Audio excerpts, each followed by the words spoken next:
Hello and welcome to A Brother's Creed podcast, where we talk about experiences, motivation, and exploring the world around us. We're the Thomas Brothers. I'm Ethan. And I'm Jared. And today we are going to talk about some interesting stuff. But first, what I want to do is ask you for a favor. I want to ask you to please go ahead and subscribe on wherever you listen to podcasts so you can get these episodes quicker. Whenever we release the episodes, those who are not subscribed, it takes much longer for you to receive these notifications these episodes are out. Yeah, and leave us just a quick comment, a comment saying, hey, good job, or love the podcast, or, love the episodes, or great content. It doesn't have to be a long anything, just something that kind of lets other people know that... and us, too. We appreciate the feedback. That's true. Maybe more selfish than not.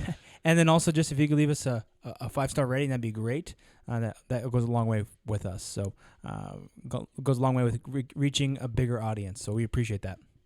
Yeah, for sure. So in today's episode, we're going to be talking about confidence versus arrogance. A really interesting topic. I was reading a thing that was saying that a lot of people say that there's a thin line between confidence and arrogance. But then one of the articles I read said, but it's actually a Grand Canyon of difference between confidence and arrogance. And I think it can feel that way sometimes. I mean, if you get a person who's just confident versus a person who's very arrogant, it kind of seems like they're a Grand Canyon apart. So we'll dive in. We'll kind of explore the two and the differences and maybe how we can be one or the other. Let's do it. You can't climb the ladder of success with your hands in the pocket. We will not go quietly into the night.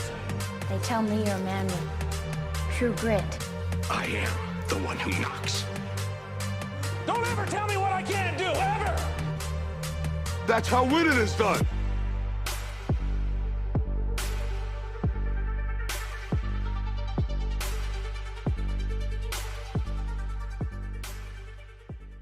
All right, so today we're going to be talking through confidence versus arrogance. Now, confidence is something it's kind of a fine line, like we said, between confidence and arrogance, or it can seem like a fine line. But the first thing that what I want to do is talk about confidence. There are tons of different definitions of confidence itself. Basically, the first definition that I found is the feeling or belief that one can rely on someone or something. So that's almost like having confidence in someone else, or having confidence in the knot that you tied, as you're going climbing, that it's not going to fall apart and you're going to fall to your death, right? I mean, that's maybe one kind of confidence. You can have both confidence in ourselves or confidence in others. Another definition is a feeling of self-assurance arising from one's appreciation of one's own abilities and qualities. Yeah. So it's almost like an assurance that, I have a certain ability or qualities, and that gives me assurance or confidence in a certain situation. Gives me an appreciation for that. Another one, this last one, final one, kind of maybe goes into a little bit more what we are talking about today, is confidence is a belief in oneself. The conviction that one has the ability to meet life's challenges and succeed, and willingness to act accordingly. So I'm confident enough to meet life's challenges and succeed. So it's kind of confidence. I like that definition. So getting into confidence... Well, I think one thing, I think that confidence isn't just like... Sometimes, like, if you can have confidence in something you've never even done before. Like, I can have confidence in my ability to learn that thing. Yeah. And that's one thing that I would say the main thing that I learned in my master's program is that I can do and learn anything. Because some of the stuff, it was just, like, so unbelievably difficult, like, really complex Python coding. And I'm like, man, this is, like, so hard. But it's like, you know what? I can do anything. If I just set my mind to it and I work hard enough, I can do it. And so I have that confidence that, okay, maybe I don't know how to do that right now, but I can sure figure it out. And I think that is just having the confidence in yourself with your ability to learn is so important. Yeah, I completely agree. And that's kind of strewn throughout as we're going through talking through confidence is one of the things that no one knows everything about everything or knows how to do everything. But you can be, maybe there's confidence in competence. You can quote me on that. There's confidence in competence, right? Sometimes if you're just competent enough to figure it out, then you can be confident. So not everyone is born with that built-in sense of self-confidence. Some people have it and some people don't. Maybe they have low self-esteem, or maybe they. Do you think that's innate, or do you think that's learned? I think to a certain extent, I think maybe, nature versus nurture. I think there's maybe some of that in there. I think, I don't know. I think of someone maybe who, I think it's circumstantial. I think it's a little bit of both.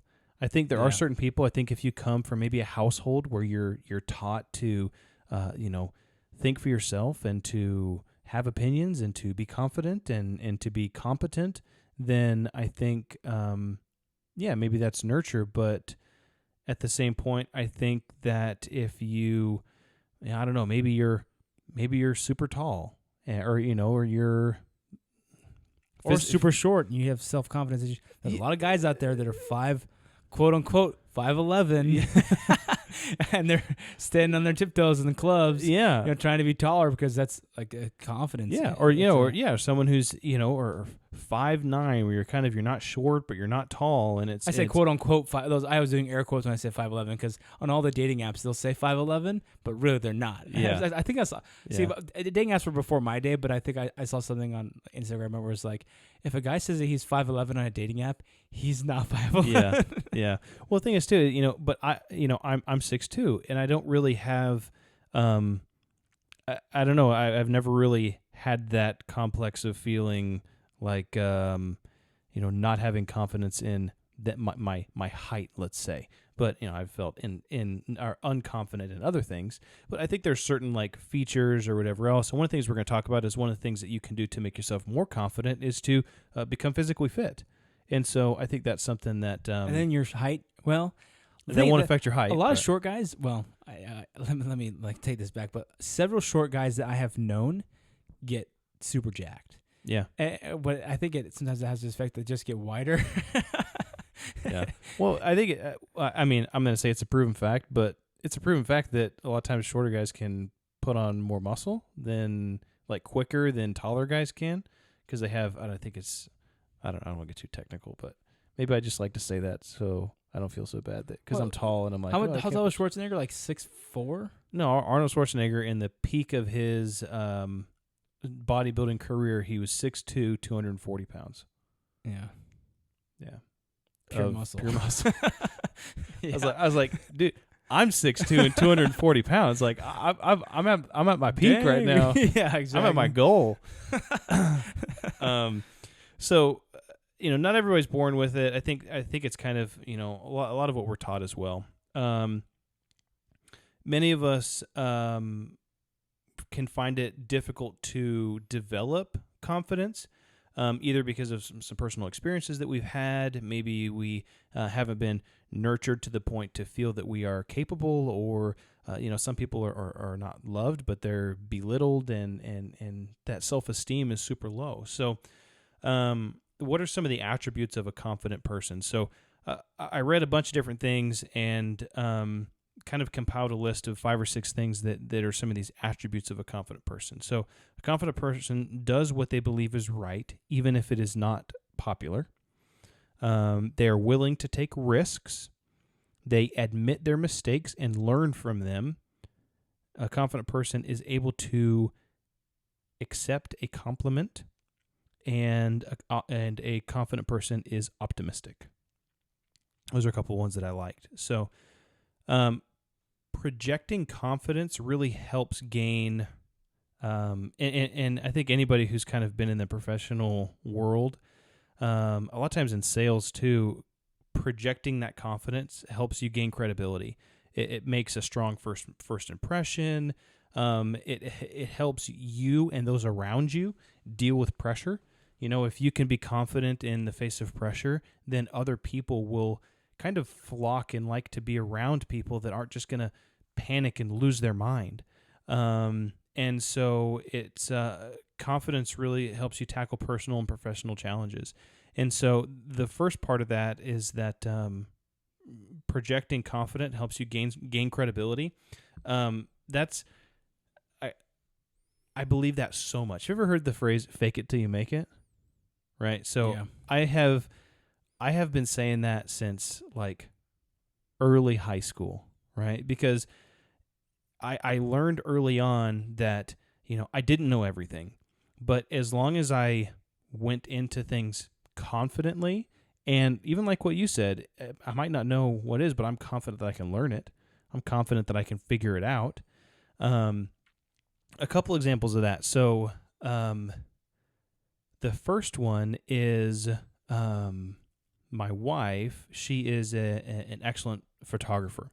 And she's done lots of photo shoots, and she's taken some excellent pictures, and she's done a lot of things. But one of the things that she'd never done is done like school pictures. And a couple years ago, the opportunity came up to do school pictures for our son's preschool, and they found out that she was a photographer, and it was a private preschool, and they said, "Oh, well, would you like to come and do all of the school portraits for all the kids?" And it was like hundreds of kids, right? Maybe 800 kids. And she was kind of like, "Well, I don't know. Yeah, give me a little bit of time, right?" And then we were talking about it, and she's like, "Well, I've never done this before." And I was like, "Yeah, but you can do it. I mean, you've never had a setup like this, but you take amazing pictures, and I mean, all these parents care about are amazing pictures. We'll figure out the business side and the online ordering side and all this different kind of stuff. We'll figure that out." And she kind of said, "All right, let's do it." And she dove in like head first, and it turned out great. It was a great opportunity. It worked out great. Financially it was great, and I would say 99% of all the parents that got their pictures absolutely loved them. There's a couple Karens, but There's always a Karen. there's a couple Karens, but My it's just child like, wasn't smiling enough. Well, that's your child's fault. yeah. Well, my child's hair was messed up. It's like, yeah, but I mean, so there's always those Karens, but It's not my fault you sent your kid to school like a ragamuffin. But you know what? But I mean, my wife is such an angel that she like worked with those people and sent them like extra pictures of their kids, and if they didn't like the picture, then she went back, and because she took a bunch of different pictures and poses of all the kids to get the right one, and she found different poses and sent them that picture, and so, but it was just like at first she was like, I've never done this before, but then it was like, fake it till you make it. Don't tell them that, and she did it, and it worked out great, and so. That was just a little bit of an example. There's another example that I had. Go ahead. I was going to say, there's an interesting concept that I've heard of before, and I've always had it in my mind. It's called the yips. Have you ever heard of the yips? No. So I think the yips, I think that's what it's called. But it's in like, I think it's mainly in sports with like, I think it started with like baseball players, a couple hockey players. But basically it's when a player just has like a bad streak and they lose their confidence, and then everything just is downhill for that because they've lost that confidence in themselves. It's just a spiral downward, and they're not a good player anymore. And it's only nothing's changed except for maybe just like they have a couple bad plays or a couple bad things, and then all of a sudden it's just spiral. They can't snap out of it. And then I think it's called the yips, but it's kind of interesting. Yeah.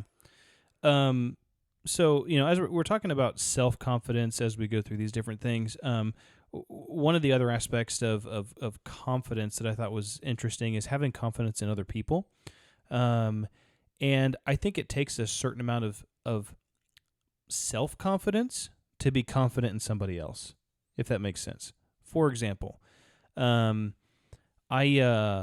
went whitewater rafting with my dad, or with our dad, I guess. This was years ago. We were in an inflatable canoe, and we were rafting. It was just a 2-person raft, and it was like, it was like our minds were on sync.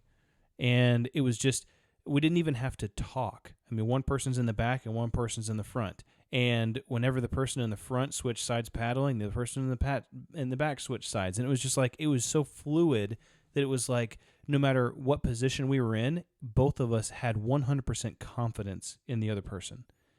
And that was, I mean, I even turned around at one point and I was like, this is awesome. You know, being able to trust in someone fully and in their capabilities and have confidence in them. And I think that's only, we could only do that because we had confidence in our own abilities. And we weren't, neither one of us were specifically, timid or scared about. You can be nervous or scared or whatever, but you can still be confident through that. But we trusted each other's confidence in what we were doing. And there's a couple other examples of other people that I have that type of confidence with. That I trust their abilities. Yeah, like when we missed some mow lawns, we missed mow lawns in high school. And we ran that thing with a well-oiled machine. We'd pull up, and then we'd immediately start the mower because that's the thing that took the longest. And the other person would weed eat and blow and do all this other stuff. And then so we had it down to where we were there the minimal amount of time we had to be there to make our fat stacks. Yeah, for sure. I mean, and it wasn't even a thing. I mean, maybe we went up when we were driving to the place or pulling up. We were like, okay, do you want to mow or do you want to weed eat today? Yeah. And it's like, well, it doesn't matter which one I'll do. Maybe I want to mow or whatever. And then, okay, you go do it and you get done. Yeah. So that's cool. So that's a little bit about confidence. Now, how to let's talk a little bit how to build self-confidence. So, how to be more confident. Here's a couple just kind of pinpoint things to how to be more confident. Look at what you have already achieved, even the small things. So think about your achievements, no matter how small. Think of the things that you're good at. If you can think of things, oh man, I'm really good at, doing Excel sheets, or I'm really good at, mowing the lawn. Skills, yeah, computer hacking skills, bow hunting skills. Yeah, so figure out something that you're really good at. Next is set some goals, some simple obtainable goals. If you're struggling with self-confidence, set a goal and achieve it. That will do a ton to give you confidence. You should be doing a goals journal every day, by the way. Yeah. And a gratitude journal. Yeah. Talk yourself up is the next one. I remember I had a friend who was just always down on himself, and he would always, oh man, I'm so stupid. It's like, dude, as a man thinketh, so is he, right? You're not stupid. Don't think of yourself like that. Don't think of yourself as, oh, I can't, or oh, this is terrible, or whatever. Just think yourself up, talk yourself up, and whether you want to do, I don't know, affirmations or whatever else it might be, but make yourself feel good. You're the only person that really you can. I don't know, say you're the only person you can count on. No one cares about you more than yourself. Yeah, 100%. Or should be that way. Maybe your mother, but yeah, but it's in a different way. Yeah, exactly. Next one is get a hobby. Getting a hobby is important. If there's something you want to figure it out. Do it. Something you're interested in. The next one, how to be more confident, is working out. Working out can give you confidence. Maybe you need to, shed a couple pounds, or maybe you want to, I don't know, grow your biceps, or maybe you want to, I don't know, grow your calves. Yeah, grow your calves, or I don't know, grow your beard, whatever. Yeah. Do something physically that makes you feel more confident. And then the next one is be prepared, right? Information is power. And I think being prepared gives you that confidence. Listen to the preparation episode that we had with Toby. That's a good episode. Yeah, totally. I think it was episode 25. Yes. No, 23. 23. 23. So I think that confidence goes back to societal norms, like guys who are balding, or guys who are fat, or I mean, this could be for women too, but there's a lot of societal norms that make people unconfident, like nervous or self-conscious. But I think that confidence is, that shows in who you are, and if you're a confident person, that can cover many flaws or errors in the way that you look or the way that you act. It's just that confidence. If it bleeds through, people will feel that, and they'll trust you and they'll believe you, and that will cover many sins, I guess you could say. People are attracted to confidence, not just like, you know, a boyfriend girlfriend type of attraction, but people are attracted to confidence for sure. So the last one there was being prepared. I have a kind of I don't know, maybe this is a dumb story, but it's a cool story. I always thought it was a cool story. So did you ever see the movie Jack Reacher with Tom Cruise? Tom Cruise, Of course. So in the first one, The books are way better though, by the way. yeah. So in the first Jack Reacher movie, he's sitting in a bar and he's been doing this. He's been part of this investigation and he's starting to kind of uncover some things. And he's sitting in this bar, and this girl comes up to him and sits down and like says some stuff to him, and he tells her to like get out of here. And then this big guy comes up and is like, "Hey, you talking to my girlfriend or whatever?" or his sister, and he's like, "What are you trying to get with her?" And basically it was this whole setup to where these, like, I don't know, 20 to 30-year-old guys were supposed to rough up Tom Cruise. Uh-huh. And so he's sitting there in the booth and he's like, "Are you sure you guys want to do this?" He's like, "Just walk away." He's like, "Just walk away. We never had this conversation." And they're like, "You know, I think you need to go out. I think you need to come outside with us." And he's like, and he goes, "All right, well, you need to pay your tab first." And he's like, "Why?" And he's like, "Because you won't be able to afterwards." Right? Roasted. And so they get outside, and it's a typical like 5 or 6 on 1 situation. And Tom Cruise is there, and he's like, "Guys, I really don't want to do this." He's like, do you guys? He's like, "Let's not do this." And they're like, "You know, all right, man, put him up," you know, and they're kind of antagonizing him, and he's like, the one big mouth, the leader of the bad guys, is like, "You know, can't you see? Can't you count? There's 6 of us and only 1 of you." And he pulled like the whole bad guy move, or you know, like guy, "Oh, you should have brought more men," type stuff.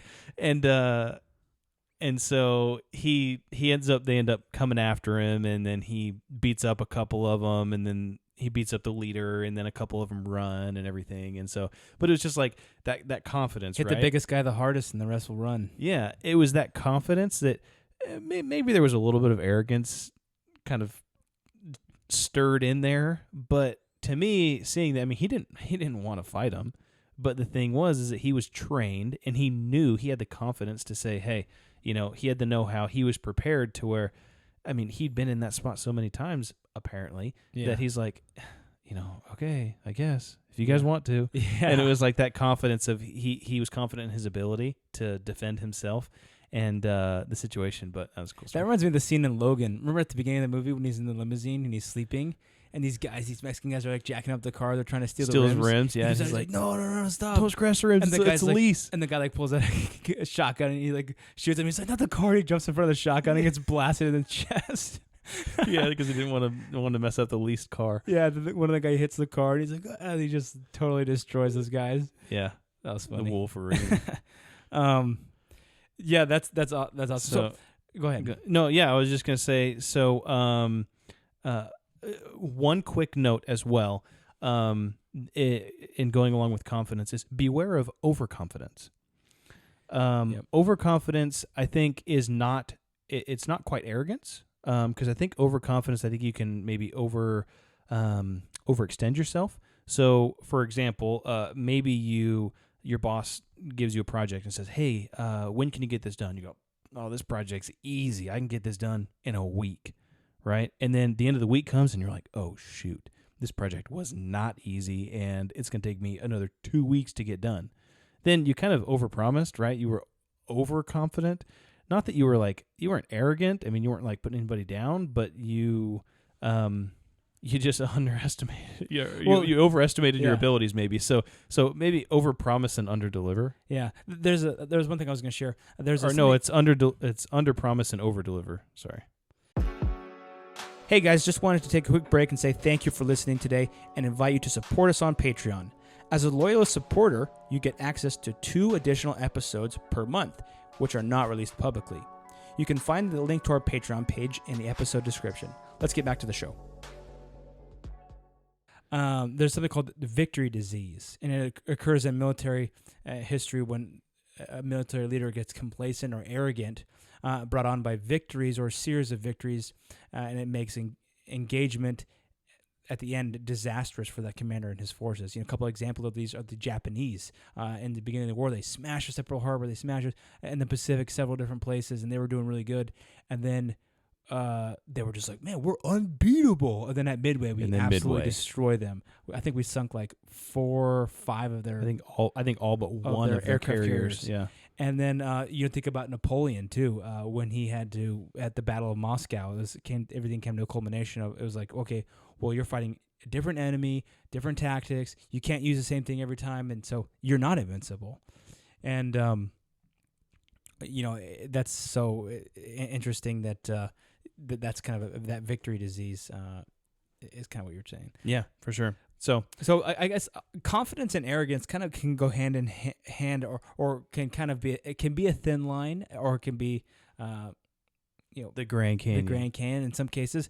So let's talk about arrogance. So arrogance is an exaggerating, or is when you is exaggerating, or disposed to exaggerate one's own worth or importance, often in an overbearing manner. So it's sometimes it can be expressed or showing offensive attitude towards superiority.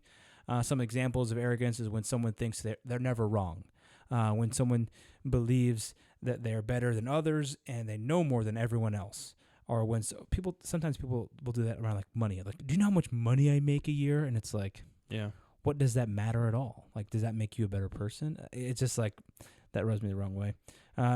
Some people believe that they are capable of something or believing that you're capable of something that you're not. And I don't, that's different than like I said earlier, like I have come confident that I'm confident in myself and my abilities to do things, but that doesn't mean I'm capable. I mean, I'm confident in myself and my abilities to adapt, but like if I start boasting like, oh yeah, I can do anything in the world. Just because you've been to Top Golf a couple times doesn't mean that you could go on the PGA. Yeah, exactly. And so one of the interesting things here, one of my personal story is that sometimes you run into people who, it seems like they're so confident. Like I worked with a guy once, and this was when I was working in the financial industry, and financial advisors are like, they're a certain type, and they're just guys who think that they know everything. And so like it was I had this buddy, and he literally would never admit that he was wrong. He was always right. And like, so in any conversation that I had with him, it's like if I said something, I better be able to back that up, like as a factual statement. Because he'd probably challenge me on it, and then I have to go Google it and be like, no, dude, look, this is actually right. And so one time he said something, and I was like, that's not right. And he's like, oh yeah. And I pressured him, and I like dug in, and he finally was like, oh yeah, that's right. Oh yeah, oh it's fine. And I was like, dude, you seem like such a confident. He seemed always so confident. Everything he said was just like matter of fact. But I was like, that's just the way that you talk. Like, you don't know hardly anything. I mean, we were 21-year-old or 22-year-old guys out of school, 23-year-olds out of school, and so it's just that really rubbed me the wrong way. And I was like, I never want to be the guy who's just like always like, oh yeah, this is what you absolutely have to do, when I don't know what to do. And if you're in a work environment or even like another environment, and you are depending on someone, and you're like, hey, what are we gonna do here? And they don't know, then it's okay to say I don't know. But I'm willing to figure it out. So if someone asks me something I don't know, I was like, you know what? I don't know that, but I can go figure it out. I'd rather someone say that than, oh yeah, I absolutely know that, and then just make up some BS. And then waste your time. Yeah. So that is one thing that has really sunk into me and earlier. And I was like, man, I do not want to be like that. I probably am like that sometimes, but I try not to be like that. So how to avoid seeming arrogant. So you can offer meaningful compliments to people, not just like, hey, nice tie, but like, hey, how's your, you did great on that presentation or whatever. Give others credit. So giving others credit and recognizing that sometimes you can't do everything on your own. So like, oh, the team did a great job, or like so-and-so did a great job on this part of the presentation, or, or what have you. admit when you were wrong, and don't take yourself too seriously. So, people who are confident can laugh at themselves. I think that's the one thing that The Rock says. He's like, you need to be able to laugh at yourself. Yeah, that was one of the things that a confident person can. What was it? Admit their mistakes and learn from them. Yeah. So remember people's names and ask genuine questions of others. That's one thing. Be courteous and kind. So the one quote I had found, it says, there's a thin line between confidence and arrogance, and it's called humility. Confidence smiles, arrogance smirks. There's a kind of a subtle difference there. One of the interesting historical versions of arrogance I think about was Hitler when he sent. He's a very arrogant guy. In fact, one of his generals, Alfred Jodl, chief operations at OKW, reflected on the Führer's style. This quote here. He says, if there's anything that clearly demonstrates the revolutionary character of Hitler's method of military leadership, it is that he does not concede to military working staff, the OKW, within it, the operations staff, the role of strategic advisor.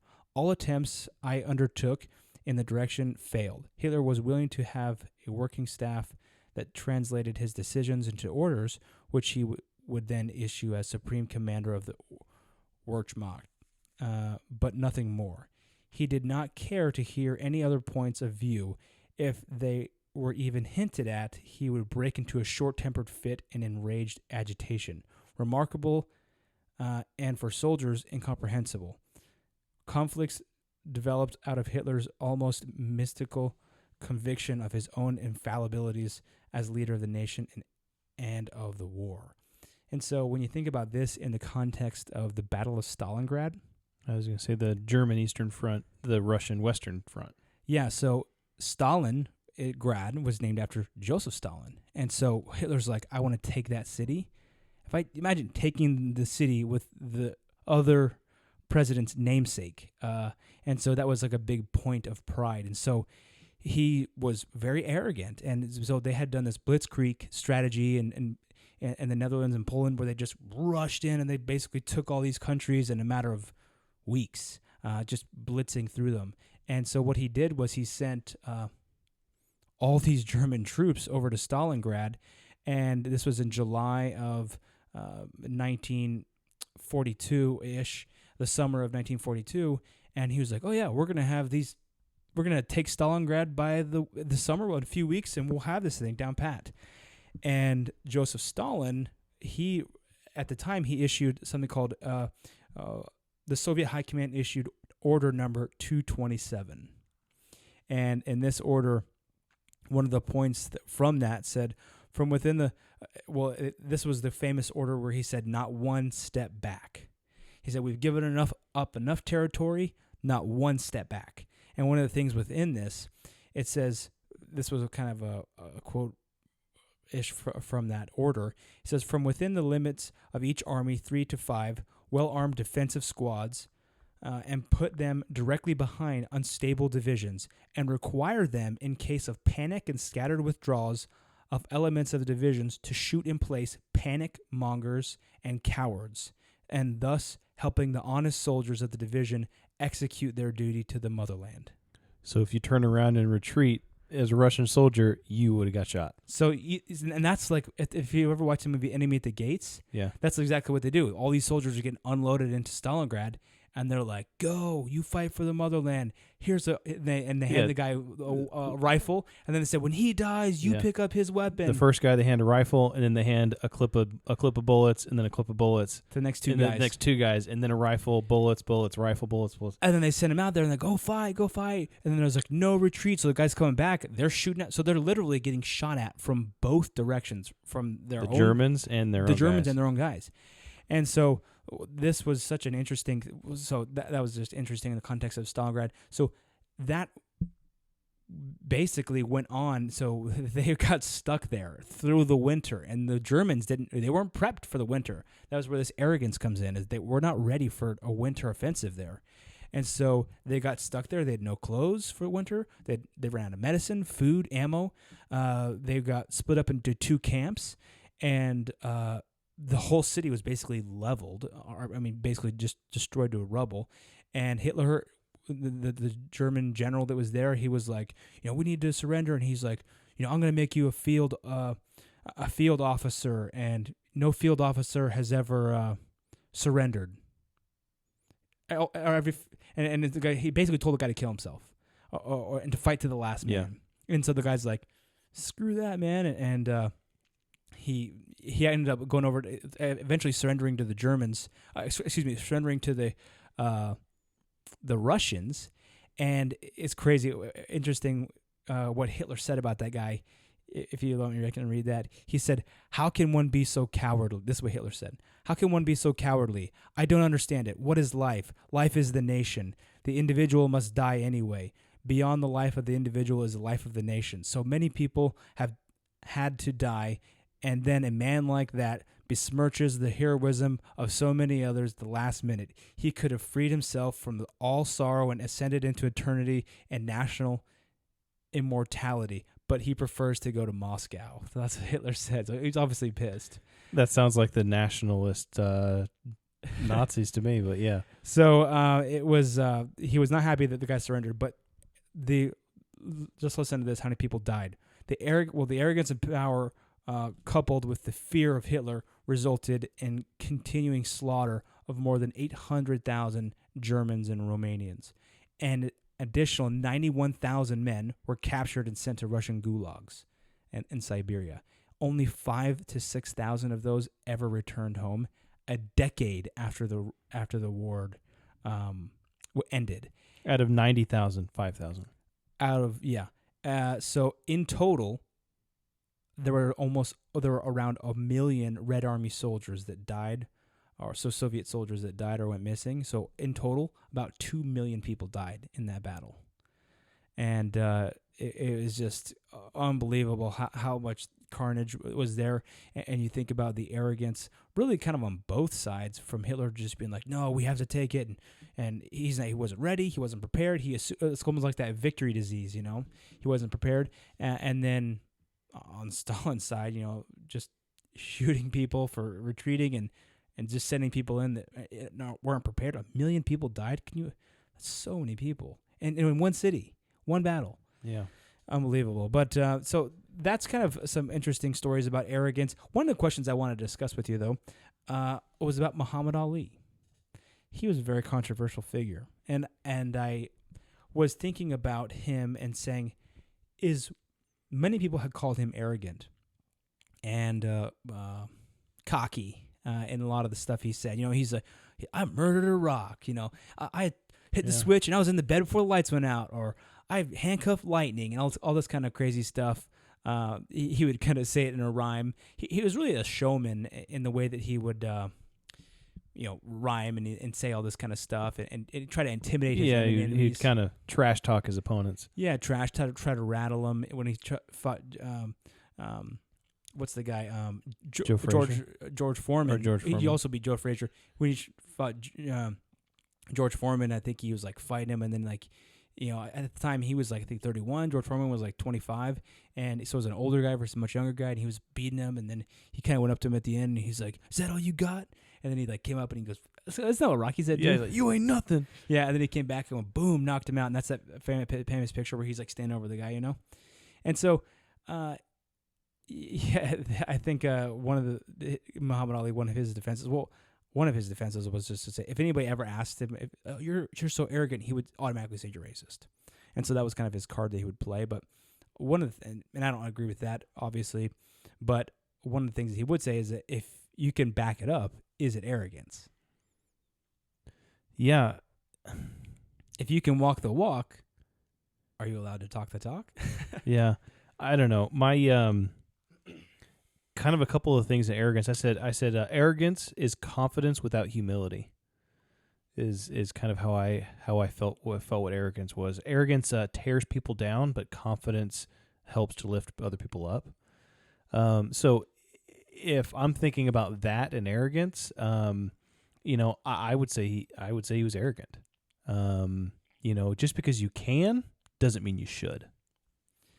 Yeah, maybe. But I would say in defense, though, he's trying to rattle those other people to get in their head, so that when they come to the fight, they doubt themselves. Yeah, I think it's part of the game. I think a lot of that was his Tactic, tactic and strategy. But at the same point, and I don't know much about his out of the ring life, but I don't know how. I think it would depend on how he acted outside of the ring. Like He was all over the place out of the ring. And so, for example, I think that I can't remember there was an MMA fighter that was like really big. That was like top tier, like Kimbo Slice, like champion MMA fighter. Uh-huh. And he said, he was asked, have you ever been in a fight outside of the ring? He said, no. Why would I get in a fight outside of the ring? It was just like he didn't need to. I mean, it was like he had won all of these fights in the ring. That must not be Conor McGregor. No, no. He'd been in all these fights in the ring and he had won, but it was like, no, I've never needed to fight. He was just like an all around like a good guy, And it was just like. Also, you probably go to jail if you fight out of the ring because your hands are weapons. Yeah, that's true. So I think it would depend on how he lived his outside of competition. Competition makes people do weird things. So I had a quick example. One time I was before you go on our mission, our 2-year mission for our church, you go to it's a center. It's called the MTC, the Missionary Training Center. Basically, it's where you, in our case, we were learning Spanish, and there's a lot of different things you do in preparation for going on your mission. But one of the things that we do is you do scripture study while you're there. And there was one kid who had a photographic memory, or what seemed like, and he had the whole scriptures basically memorized. I mean, literally, it was like you could give him any topic, and he would pull he could read you off basically from Genesis to Revelations, right? The entire scriptures of this and this and that, and he had basically the whole scriptures memorized. And dang, it was crazy. That's like Book of Eli, right? Yeah, exactly. He's got the whole thing memorized. He's got the whole Bible memorized. But it was interesting because it was impressive, but he was so arrogant. I mean, it was like no matter what you said, you were dumber than him. You would say something, he'd be like, well, yeah, but this and this and this and this. And he was just like, everything he was trying to do was just trying to prove everybody else wrong and that he was smarter than everybody else. It was really interesting because for him, it probably felt like confidence, right? For him, he's probably like, oh yeah, I'm prepared. I know the scriptures, I know I have everything memorized, I'm smart and I'm confident, I can do it. Which for him, maybe it was confidence, but for everyone around him and everyone he associated with, it was arrogance. And it was just so annoying. And it was just like, man, I don't even want to talk to you. And so sometimes it's hard for us to see our own arrogance. But really arrogance is kind of like a subline to pride, I think. But it's very easy for others to see, but it's hard for us to recognize sometimes in ourselves. Yeah, totally. That's why being self-aware, which is another episode we did, is so important. It's like one big loop. It all just kind of comes around. Exactly. So I know we each did a quote on this one. Yep. So go ahead and share your quote. All right. So, my quote that I'm going to do 2 quotes. Okay. One quote is not from me. I pulled it from somewhere else, and then one is. So the first one, this quote is not from me. I'm not sure who said it, but it says, "Confident isn't walking into a room thinking that you are better than everyone. It's walking in and not having to compare yourself to anyone at all." So Yeah. it's confidence. That's good. I like that. So my quote is, "Confidence is the building block for progression. You do not have to know everything, but be willing and able to learn and become great. Never be ashamed of your weaknesses, but be hopeful and optimistic in your ability to learn and achieve." Which kind of goes back to what we were saying earlier with sometimes you don't have to know everything, but you have to be able to learn and to grow and to be confident in your own abilities. Yeah, totally. So what was yours? Walking the thin line of arrogance and confidence can carefully be done by leaning upon the Lord in humility and faith. If we trust in the Lord and are honest with ourselves, we will avoid the sin of pride that pushes confidence to arrogance. I like it. Pride pushes confidence to arrogance. That's right. That's what'll shove you over the line, That's or the great chasm, as you said. Yeah. the cavern, the That's canyon. over the cliff. Yep, they'll shove you off. Well, I think this has been really great. I think it's important too. We've talked about a lot of different things, but how do we be more confident and not arrogant in our own lives? And how do we teach that to our children? So, I think a lot of the same principles that we've learned and breeding those thoughts and that self-esteem to be not only confident in ourselves, but in those that we're around, lifting other people up, teaching our children that, I can do tough things, letting them solve some of their own problems. Confidence is a trait that not everyone has, but I think developing it will take us far. Indeed. For sure. Totally agree. Well, thank you everybody for joining today. It's been a great episode. As always, we appreciate you guys, your feedback, and for following us on Instagram and your likes and your comments on the stuff that we post. And this is a lot of great examples in this one of arrogance versus confidence. And so hopefully your own confidence has been built. So yeah, follow us on Instagram, a.brothers.creed. Also, if you don't have Instagram, on Facebook at A Brothers Creed. And then our YouTube channel as well. Yep. Let's build that creed together. Let's do it.